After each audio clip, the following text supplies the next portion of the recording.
राजस्थान के चूरू जिले की राजगढ़ तहसील मुख्यालय पर सर्वोदय सीनियर सेकेंडरी स्कूल में सैरो समाज का प्रतिभा सम्मान समारोह का आयोजन किया गया, जिसमें 300 प्रतिभाओं को अखिल राजस्थान अनुसूचित जाति जनजाति पिछड़ी जाति अधिकारी कर्मचारी संयुक्त महासंघ चूरू के तत्वाधान में मुख्य अतिथि पद्मश्री कृष्णा पूनिया, प्रदेश अध्यक्ष अशोक सांबरिया, अनिल गोठवाल, बीएल भाटी, निर्मला सिंगल, मुख्य ब्लॉक शिक्षा अधिकारी बबलेश शर्मा, बलबीर पूनिया के जिला अध्यक्ष पवन गोठवाल के आतिथ्य में सम्मानित किया गया।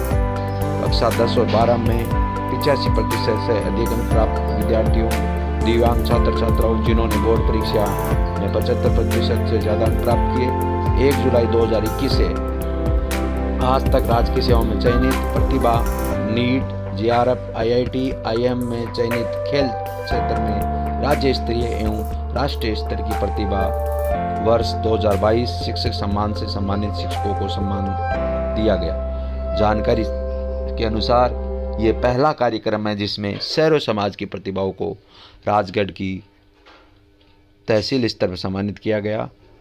आइए हम कार्यक्रम का अवलोकन करते हैं।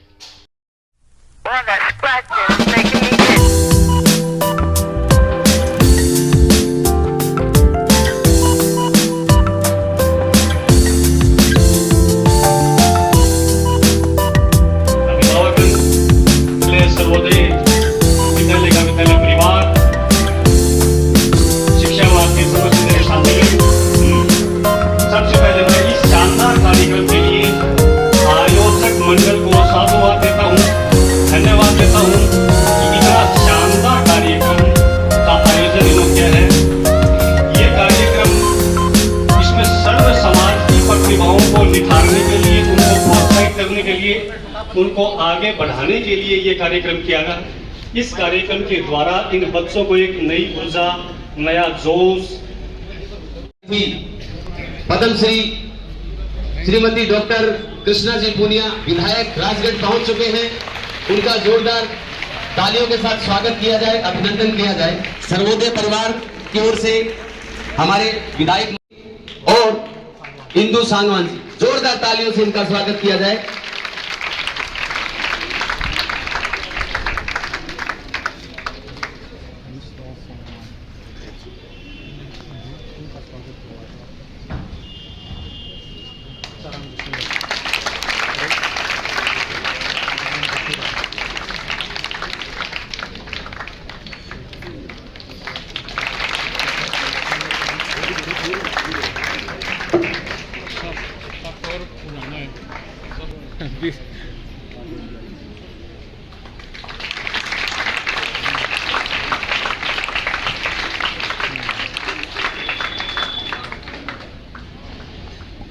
सर्व समाज के द्वारा सर्व समाज की प्रतिभाओं को सम्मानित करने का अवसर है। अखिल राजस्थान अनुसूचित जाति जनजाति कर्मचारी संघ के तत्वाधान में आयोजित इस कार्यक्रम में उपस्थित हमारी विधायक मुख्य अतिथि सम्मानीय डॉक्टर कृष्णा जी पूनिया, आज के इस समारोह की अध्यक्षता कर रहे माननीय अशोक जी सांबरिया जी, SC ST OBC प्रदेशाध्यक्ष हैं आप, सम्मानीय अति विशिष्ट अतिथि अनिल जी गोठवाल जी, पूर्व IPS, आप राष्ट्रपति पदक विजेता हैं।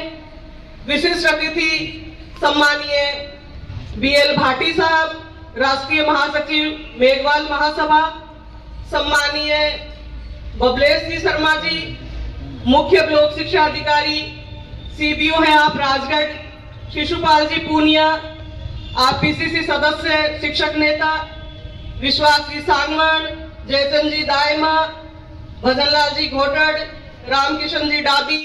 आभार व्यक्त करती हूँ कि आपने बहुत ही अच्छी व्यवस्था यहाँ पे की है। मैं यही कहना चाहूंगी कि पूरी टीम का सहयोग रहा है।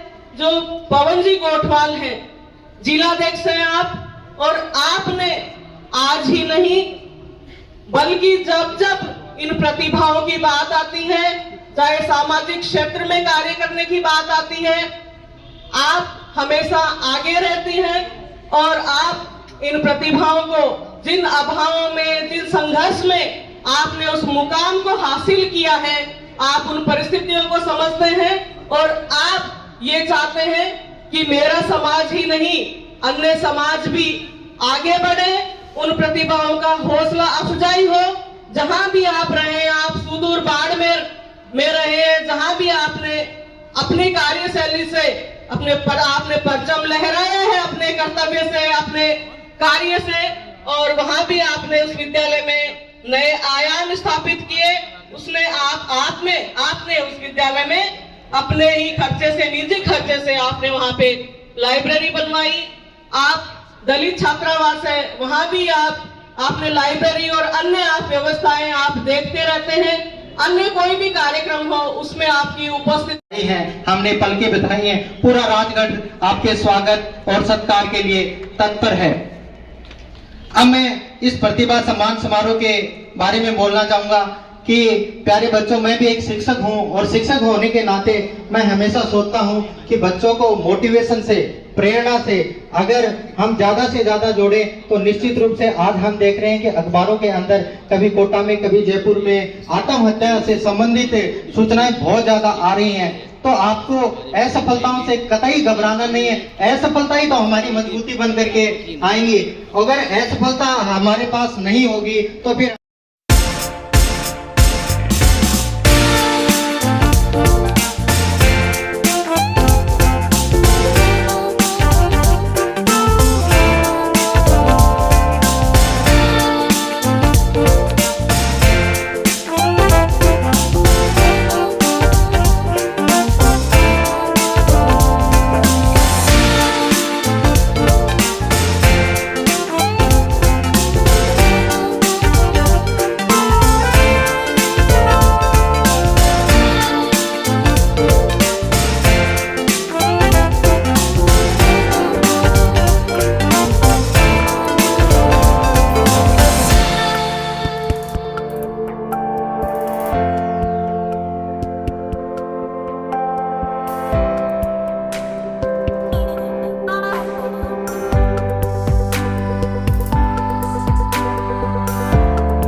हर क्षेत्र में हम जिसमें जो भी करें उसमें हमें सर्वश्रेष्ठ करना चाहिए। बस बात ये होती है। काम कोई भी छोटा नहीं होता, बड़ा नहीं होता, पढ़ाई से मतलब नहीं होता, खेल से नहीं होता। विधायक जी बहुत बड़ा एग्जाम्पल है हमारे लिए, हमारे राजस्थान के लिए। इनने जिस क्षेत्र को चुना है उसके अंदर सर्वश्रेष्ठ करके दिखाया है। राजगढ़ का नाम आज कृष्णा पूनिया जी के नाम से पहचाना जाता है। हम कहीं पे भी जाके कहते हैं, कोई पाली के अंदर चले जाते हैं, कहीं जोधपुर चले जाते हैं, कटम हो राजगढ़ हुआ, अरे वो कृष्णा जी वाला क्षेत्र है, बिल्कुल वही साकिया जी बठोइया। अब आप समझ सकते हो कि सिर्फ पढ़ाई एक क्षेत्र नहीं है। आप सब भाई बहन जिनको आज यहाँ सम्मानित किया जा रहा है वो पढ़ाई में आगे निकले हैं। तो जैसे अभी कह रहे थे कि भाई कुछ कम दिख रहे हैं संख्या में, ऐसी बात नहीं है साहब। राजगढ़ के बहुत भाई खेलों के अंदर खुद का नाम रोशन कर रहे हैं और उसके लिए हमारे विधायक जी दिन और रात लगे हुए हैं आपके लिए और पूरे राजस्थान के लिए। तो सीएम साहब ने मौका दिया है, पूरे राजस्थान में खेलों को जो बढ़ावा विधायक जी दे रहे हैं। और राजगढ़ में सबसे पहले इतने बड़े स्टेडियम का निर्माण उन्होंने करवाया है। हमको इनका बारंबार धन्यवाद देना चाहिए और सभी सम्मानित मंच को मैं धन्यवाद देना चाहूंगा। धन्यवाद। इन्हीं शब्दों के साथ मेरी वाणी को विराम देता हूँ। खेल के माध्यम से चुनिए, तो पढ़ाई से चुनिए, और वो लक्ष्य अगर आप करेंगी तो एक दिन जरूर आप सक्सेस होंगी। लेकिन साथ साथ मैं ये भी कहना चाहता हूँ, जो रोजमर्रा की मेरी जिंदगी में मेरे सामने जो समस्या आती है, आप एक 7 पीढ़ी की होनहार हैं, किसी की दूती, किसी की पोती, किसी की नाती, किसी की बेटी और किसी की भांजी। आपका अभी फिलहाल जीवन जो +2 से लेकर के सिलेक्शन तक का है कच्चा है, इसके अंदर अपना मुकाम चुनिए, ऐसे गलत रास्ते पे मत जाइए। देखिए, जब भी मेरे पास में एक रिपोर्ट आती है कि साहब रात को 10 बजे छोरी भागी, तो सबसे पहले मेरा जी निकलता है, कि मेरे इलाके में ऐसा क्यों हो गया। फिर उस माँ का और बाप का चेहरा देखता हूं मैं। इसलिए मैं आपको ये कहना चाहता हूं कि आप अपना पहले मुकाम चुनिए, अपने पैरों पे खड़ा होइए, उसके बाद ये स्टेप लीजिए। वो लेना है तो अपने माँ बाप को पहले बताइए कि मैं इस रास्ते पे जाना चाहती हूँ। इसलिए मैं आपको मेरी संचालक मित्र ने कहा कि परसों मेरे को निमंत्रित किया, वो 2 मिनट मेरे को बोलने देना, मेरे को भाषण तो आते नहीं है, हम तो सीधा फॉर्मली भेज देते हैं, जिसको खाना वो खा लेना। मैं ये कहना चाहता हूँ कि लड़का हो चाहे लड़की हो, सबसे पहले अपना टारगेट पूरा कीजिए, पढ़िए, पढ़ के अपने पैरों पर खड़ा होइए। उसके बाद आपकी जो तमन्नाएं हैं वो परिवार को शेयर कीजिए। दूसरी बात और कहना चाहता हूँ, ये समस्या क्यों आ रही है, परिवार हो गए माइक्रो, संयुक्त परिवार से टूट गए। आज मैं, मेरी पत्नी और मेरे बच्चे, बस किसी से कोई लेना देना नहीं, पड़ोसी से, बुआ से, फूफा से, चाची से मतलब नहीं है। आप दिन में एक बार अपने दादा दादी और अपने बुआ फूफा के पास बैठिए, ताकि आपको अपना परिवार के बारे में ज्ञान हो कि मैं कहां से बिलोंग करती हूँ, किस गांव की रहने वाली हूँ, कहाँ मेरा ननिहाल है और मेरा कहाँ मुकाम है। ये क्या होता है, पता नहीं इस कारण से होता है कि आप छोटी फैमिली में हो गए, माँ बाप नौकरी करते हैं, आपको या तो मोबाइल देखना और या फिर रोहतास कुमार 86.00%, अनु 50, मांगीलाल 50, 85.80%, मौसम जहांगीर मान सिंह 85.60%।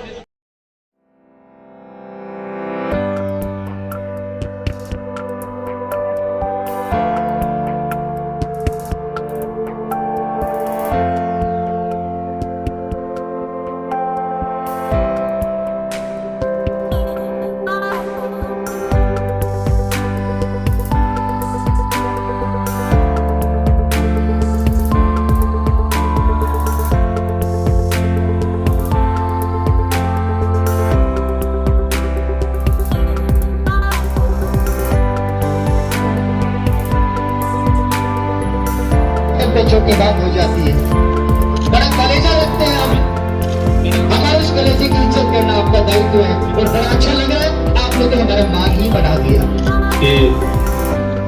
इस शानदार गरिमा में आयोजन में हमारे बीच में खिलाड़ी भी हैं, अंतर्राष्ट्रीय खिलाड़ी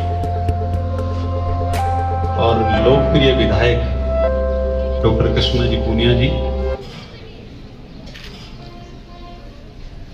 पवन गोठवाल जिसने आयोजन किया है। पवन गोठवाल तो है जिलाध्यक्ष जिस संगठन का, और उस संगठन के पूरे के प्रदेश के अध्यक्ष राजस्थान के भाई अशोक जी सामरिया जी, जिनके निर्देशों में हर जिले में इस कार्यक्रम आयोजित हो रहे हैं। जोरदार क्या हुआ भाई, हेलो। एक बार सामरिया जी के लिए हम लोगों को यहाँ तालियां बजा के सम्मानित करना चाहिए कि ये इस तरह का आयोजन, ये प्रदेश के अनुसूचित जाति, अनुसूचित जनजाति वेलफेयर सोसाइटी राजस्थान, उस पूरी सोसाइटी के पिछले 7 साल से आप महासचिव का काम देख रहे हैं। आप IPS अधिकारी रहे हैं, सम्मानीय अनिल जी गोठवाल साहब, मेरे बड़े भाई डॉक्टर जय लखड़िया जी, बहन पूर्व प्रधान निर्मला सिंगल जी, बबलेश शर्मा जी, शिशुपाल पूनिया जी, और युवा नेता छात्र नेता विश्वास सांगवान, जयचंद दाईमा, भजनलाल गोटर जी, रामकिशन जी डाबी साहब, सीताराम जी प्रजापत साहब मेरे साथ आए, मुंबई से आए हुए थे। मैंने कहा आपको एक राजस्थान का अच्छा सा कार्यक्रम दिखा के लाता हूँ। मेरे छोटे भाई सुखी राम जी मंडा जी और ये पूरी टीम जिसको मैं धन्यवाद देना चाहूंगा पवन जी कोटवाल के नेतृत्व में आप लोगों से रूबरू कराने का हमें अवसर दिया। भाई पवन, राजकुमार, राकेश सुंडा, दिलीप, राकेश, रतन और जयप्रकाश, उपस्थित बुजुर्गों, मंचासीन जो मेरे पास नाम नहीं है, जिनको मैं जानता नहीं, सारे हमारे अतिथिगण, बुजुर्गों, युवा साथियों, माताओं, बहनों, प्यारे बच्चों, सबसे पहले तो आज हमारा फर्ज ये बनता है कि हमारे परिवार की जो प्रतिभाएं जो आज सम्मानित हुई है, एक बार उनका हौसला हमको बढ़ा। तालियां आपने बहुत बजा ली। अब मैं वो थे ना रामदेव जी हो गया, तालियां तो बहुत बजा ली, मेरे भी हाथ दुखने लगे बजाते बजाते। लेकिन मैं इन प्रतिभाओं को, सबको मेरी ओर से और मंच की ओर से बहुत बहुत बधाई देता हूं। और जितनी हमारी कामनाएं हैं, जितनी हम दुआ कर सकते हैं और जितनी हमारी श्रद्धा और हमारी आस्था पहुंच सकती है, मैं हाथ जोड़ के दुआ करता हूं उस परमेश्वर से कि सारे बच्चे राजगढ़ के अपने उद्देश्य में, भविष्य में सफल हो। ये मैं मंच के माध्यम से कामना करता हूं। भाई पवन घुमाता रहता है मेरे को। अभी एमएलए साहब को कह रहा था कान में जाके, एक तो बॉर्डर पे था ये बाड़मेर में और दूसरी बॉर्डर है राजगढ़। चोटन विधानसभा के बॉर्डर के गांव में ये पोस्टेड था और इसकी जब वहां से बदली राजगढ़ में हुई तो इसने कहा वैसा आपको आना है, मेरे वहां विदाई कार्यक्रम है। तो भागे भागे गए, क्या करें, छोटा भाई ये जिद कर लेता है। और ऐसा कार्यक्रम एमएलए साहब और मंचासीन अतिथियों से मैं निवेदन करूंगा, आप में से शायद कोई वहां पहुंचे नहीं थे, मैं उस कार्यक्रम में था। और जिस स्कूल से लेके और शाम को वहां एक स्टेडियम है, धनेऊ में था ना भाई, धनाऊ में एक स्टेडियम में इसका रात को भजन और संगीत के साथ जो इसका विदाई समारोह दिया, ऐसा समारोह बड़े बड़े अधिकारी थानेदार जी थे, बोला गणा जोर का, आपने बहुत अच्छी बातें बताई। लेकिन जो सम्मान इस आपके होनहार युवा ने यहां से 500-600 किलोमीटर की दूरी पे जो प्राप्त किया, ये सम्मान का पात्र है। आज उस बॉर्डर पे भी ले गया, पाकिस्तान की बॉर्डर पर या हरियाणा की बॉर्डर पे भी ये हमें खींच के लेके आया। ऐसे होनहार बच्चे के कार्यक्रम में, ऐसा होनहार युवा के कार्यक्रम में आने से हमको कोई रोक नहीं सकता। मन अपना आप कहता है कि चलो ऐसे बच्चे को, जिसने यहाँ पे भी। और बड़ी बात और बताऊं, जिस स्कूल में ये रहा, आज बाड़मेर में इसको वापस जाना है कि नहीं जाना है, क्योंकि शिक्षक है, बदलियां होती रहती है। लेकिन अब जब राजगढ़ में आ गया तो नहीं जाएगा। उस स्कूल में अपनी माँ की याद में वहां कमरा बनाया, उसका फीता भी हमने काटा। आप देखिए, ऐसा नहीं है कि सिर्फ ये वहां शिक्षक रहा, प्यार किया, लेकिन वहां कमरा भी बनाया, लाइब्रेरी के रूप में भी इसने वहां व्यवस्थाएं करी, किताबें दी। और ऐसा स्वागत है खुली गाड़ी में। आजकल ऊपर से कांच हटता है ना, वो रिमोट से कांच हो जाता है, फिर खड़ा होता है, नेताजी खड़े होते हैं ना हमारे जैसे, जो ऐसे खड़ा करके। और कम से कम होगी तो मेरे ख्याल में 150-200 गाड़ियां, 400-500 मोटरसाइकिल और कोई 20-25 गांव में इस बच्चे का स्वागत। तो मैंने कहा क्यों जा रहा है राजगढ़ में, चोटन रिजर्व सीट है चोटन सीट आरक्षित है एससी के लिए। और मैंने तो वहां प्रधान जी वो सारे बैठे थे, मैंने कहा इस बच्चे का वापस कैंसिल कराओ, जो इतना प्रिय जो टीचर हो आपका। आप तो यहाँ क्या करोगे, चूरू में तो सुजानगढ़ है, सुजानगढ़ तो हम बैठे हैं, इसको आने देंगे नहीं। चूरू जिले में तो एक रिजर्व सीट है। इतना अच्छा लड़का है और निश्चित रूप से मैं इनके परिवार को धन्यवाद देता हूँ, इनके परिवार के जो भी मेंबर यहाँ आए हैं। और इस क्षेत्र के लिए भी ये होनहार आपका लड़का है, आगे बढ़ेगा। इस उम्र में इतना अच्छा काम कर रहा है, आगे भी बढ़ेगा। हम इसके उज्जवल भविष्य की कामना करते हैं, चाहे जहां भी रहे। शिक्षा में भी आते ही इसने अभी मुझसे पूर्व वक्ताओं ने भी बहुत सारी बातें अच्छी अच्छी आपको बताई हैं, मुझसे बाद में भी बताने वाले मिलेंगे। और मैं तो ऐसे फील्ड से आती हूँ जहां पर कभी हमने हारना नहीं सीखा। खिलाड़ी कभी अपनी हार से निराश नहीं होता है, वो वापस फिर अगर हार जाता है तो जीतने के लिए उसी समय प्रण लेता है कि मैं अगली बार ज्यादा मेहनत करूंगा और मैं मेडल प्राप्त करूंगा। ये एक खिलाड़ी की भावना रहती है। तो इसलिए मैं कहती हूँ, मान लो तो हार है और ठान लो तो जीत। कई बार महसूस होता है कि निर्मला जी कह रही थी कि जब अपने पढ़ते थे तो पास होने की जगह देखते थे पास हुए कि नहीं हुए, और आज हम परसेंटेज देखते हैं। ये बदलाव जो परसेंटेज देखने वाला है ना, ये मानसिक दबाव हमारे बच्चों के ऊपर है। और इस मानसिक दबाव की वजह से कई बार जो आपने मुझसे पूर्व वक्ता ने कहा, चाहे कोटा की बात रही हो, चाहे सीकर की बात रही हो, और चाहे वो राजगढ़ की बात हो, एक आधा % मार्क्स की वजह से जो बच्चा सुसाइड कर लेता है तो वो अच्छी बात है। और बहुत सारे शिक्षक काफी बार, और कई बार जो सफल व्यक्ति है, अगर उसकी भी बात हम देखें तो 10th और 12th में उसके कितने मार्क्स थे कोई नहीं पूछता है। सफल होने के बाद कोई नहीं पूछता है। और सफलता का पैमाना है उस पर निर्भर करता है। तो मैं जितने अभिभावक बैठे हैं, बहुत अच्छी परसेंटेज के साथ आज हमने अपने विद्यार्थियों को सम्मानित किया है। पढ़ना बहुत अच्छी बात है, लेकिन मानसिक दबाव में आना गलत बात है। उसके लिए ये आज प्रोग्राम जो है, मुझे लगता है कि हमें ये बात जरूर रखनी चाहिए। और विशेष तौर से पेरेंट्स से ये जरूर कहना चाहूंगी कि हम अपने बच्चों से बात नहीं करते। और ग्रामीण पृष्ठभूमि में ये बात जरूर देखी गई है कि जैसे जैसे बच्चा टीन एज में आता है तो हम अपने बच्चे से बात करनी छोड़ जाते हैं।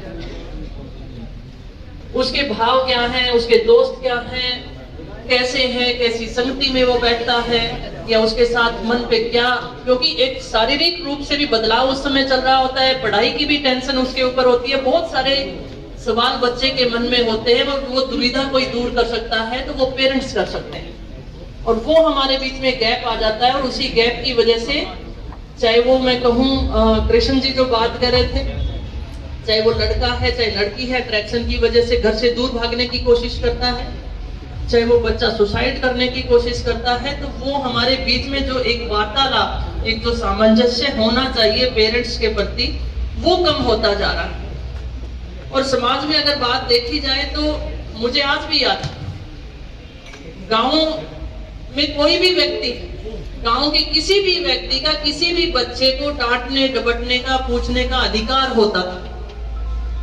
गली में चलते बच्चा, चाहे लड़का हो लड़की हो, टोकने का उसका अधिकार होता था। और आज हमारा चाचा ताऊ दादी दादा हमें टोक नहीं सकता है। ये विचार करने वाली बात है। और कोई टीचर बहुत ज्यादा हद तक पिटाई करता है, अच्छी बात नहीं है, लेकिन चांटा लगाना गलत बात नहीं है।